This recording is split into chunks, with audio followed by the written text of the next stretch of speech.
coisa que a gente vê muito na CN, como nós também temos um trabalho muito grande de falar dos cristãos perseguidos, então muitas vezes as pessoas acham que nós só trabalhamos com os cristãos perseguidos, mas não, o Brasil é um dos países mais ajudados pela CN, porque muitas pessoas aqui não têm as condições de viver a própria fé, ou muitos missionários não têm condições de chegar aonde há uma necessidade. Às vezes se fala muito, mas a igreja não é rica. Eu não sei dessa igreja rica, porque eu vejo os pedidos de projeto de padre pedindo bicicleta.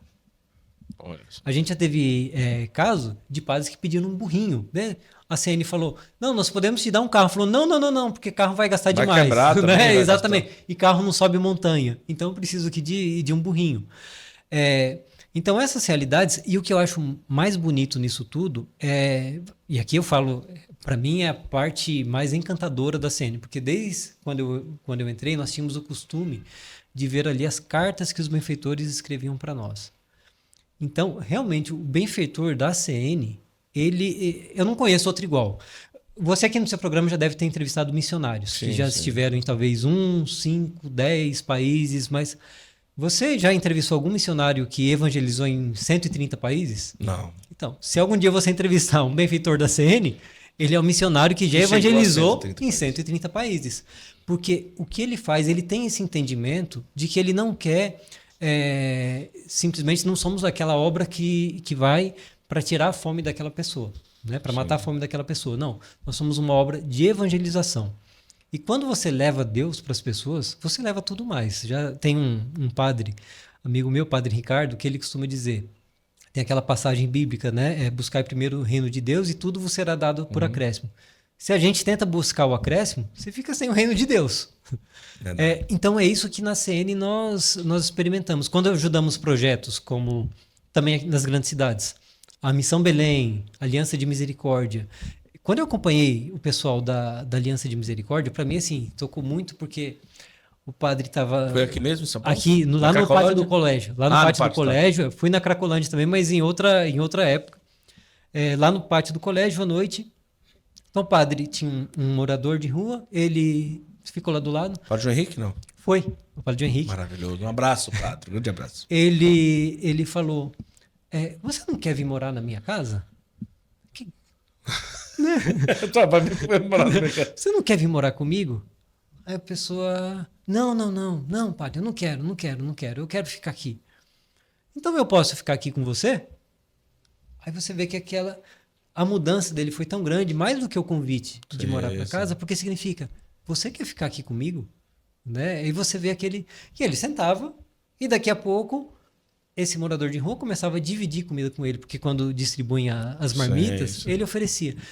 Aí você entendia, porque ele ali estava recuperando toda a dignidade daquela pessoa. Isso. Ele se sentiu amado, ele se sentiu útil, então não foi... E eu não estou aqui tirando o mérito de quem vai e distribui comida, não. Isso é necessário, tantas obras sociais que fazem um trabalho belíssimo. Mas isso de que ele vai lá porque eu vejo Jesus nessa pessoa. Isso. E eu não ia deixar Jesus sozinho. Então, isso transforma a vida toda. E aí, eu costumo falar muitas vezes, eu gostaria de fazer isso também, de chamar alguém que está na rua e falar, vem pra... Eu não tenho essa coragem. Eu falo com vergonha. E nem condições eu também. Não tenho, exatamente. Eles têm. Mas o que falta para eles? Faltam mais recursos, porque eles querem construir mais casas, eles querem ter mais material de evangelização para essas pessoas, eles precisam manter os missionários. Então, quando você ajuda uma obra como a CN, que apoia projetos para a Aliança de Misericórdia, apoia projetos para a Missão Belém, para a Fazenda da Esperança, que quantos jovens recuperou das drogas, aí você muda. Eu me lembro que uma vez um bispo falando da Fazenda da Esperança, ele falou, se eu construo uma igreja, quem vai nessa igreja? Você e eu, nós somos católicos. Se eu construir uma Fazenda da Esperança e com ela uma capela, quem que vai ali? Aí vai o filho pródigo. Né? Então, esse é o nosso trabalho, porque isso evangeliza, né? Nossa, mas que maravilha, hein? Inclusive, está passando aí durante esse episódio todos os dados e também oportunidades que você pode ter para ajudar, para ser um membro da CN. Eu posso dizer um membro da CN mesmo, porque é a forma como a gente entende que você se torna um missionário que a sua ajuda pode alcançar mais de 130 países. Isso daí é algo... Mas só uma dúvida. Quando você fala de uma localidade com 100 horas, você falou 100 horas?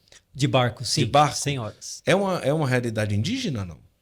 Também, né? Porque tem os ribeirinhos, Tá. né? E tem as realidades indígenas, né? Tanto em Tefé, tanto em outras dioceses da Amazônia, eles têm tanto a realidade indígena quanto a realidade dos ribeirinhos, né? Essa Bíblia Vermelha que a gente Sim. tem aqui, isso aqui é uma iniciativa da CN. Isso. Aqui, quantos idiomas já foram Em impressos? Posso olhar as outras? mais de 193 línguas. 193 Uau! línguas. Isso. Essa daqui eu não sei nem qual é, meu Deus. Essa daqui... Tem aí na segunda folha tem o nome. Tem um nome, mas eu não entendo. Eu sou meio, Depois eu sou meio lesado. Lesado diz no Nordeste, né? Mas aqui tem, eu acho aqui. Não, mas não tem um nome aqui, cara. Me ajuda. Não, Esse deixa eu ver aqui não dá pra saber. Aqui. Ó, aqui tem Brasil. Enquiche. Enquiche. Esse é o nome Isso, da língua. Desculpa. Cadê? Onde é que você viu, rapaz? Aqui, no finalzinho aí, no pé da página. Aqui. Aqui. Isso. Mas no caso, isso aqui é um idioma de onde, meu? Se eu não me engano. Tô fazendo aí pergunta de vida. Não, é de algum país africano. Olha só, rapaz. Cara, isso aqui é uma preciosidade. Sim, tem Makuxi. Makuxi eu pude estar presente quando nasceu a ideia. Makuxi é essa tá daqui. em Makuxi, isso, que se falam lá na Raposa Serra do Sol. Aham, né? sim. Lá eles tiveram um trabalho. E aí, às vezes se fala, mas a igreja vai estar lá onde estão os indígenas, como que é esse trabalho de evangelização, o que é certo, o que é errado. Eu já pude visitar vários lugares, Guto, que os indígenas sofreram uma influência tão grande, negativa, tão grande, que o alcoolismo entrou forte. Eu falo isso na Raposa Serra do Sol, isso aconteceu desde a década de 70. Uhum. Eles foram praticamente escravizados pelo álcool, porque outros fazendeiros entravam lá, instrumentalizavam o trabalho deles. Se não fosse a presença da igreja que ajudou a recuperar a própria cultura deles. Então eles voltaram até as festas dele. E depois, algo interno que eles resolveram entre si. Eles chamaram de o dia do vai ou racha. Quem quisesse continuar bebendo teria que sair da etnia. Né? Porque eles perceberam que isso não era deles, que isso foi colocado de fora e que isso não estava trazendo. Eles tinham a bebida fermentada deles, Sim. mas não era a cachaça que levavam. Então, o que aconteceu? Tinha a presença dos missionários lá. Quando eles pararam de beber, isso incomodou muito aqueles que os escravizavam. E como eles se reuniam em torno da igreja, eles foram e destruíram a igreja deles. Olha só. O que muitos pensaram na época? Agora é a hora da vingança. Vamos a gente também pegar em armas e vingar, porque destruíram a nossa igreja. O Tuxaua, o cacique, falou, não, nós somos indígenas católicos. Ele falou, se Jesus ensinasse que nós tínhamos que nos vingar, nos vingaríamos, mas ensinou que nós tínhamos que perdoar. Não fizeram nada. Então, com isso, depois a perseguição que eles estavam sofrendo foi diminuindo. E aí foi uma história belíssima, porque por conta deles viverem o evangelho, eles conseguiram a liberdade deles de volta. Né? E aí eles tinham só a tradução que não tinha sido feito por teólogos da igreja, mas por outro, só do Novo Testamento. E depois a CN viu, porque quando tem mais de 5.000 falantes daquela língua, então já pode ser um projeto. E aqui é muito interessante, porque a tradução da Bíblia da Criança não é simplesmente, quem aqui consegue traduzir vai traduzir. Não.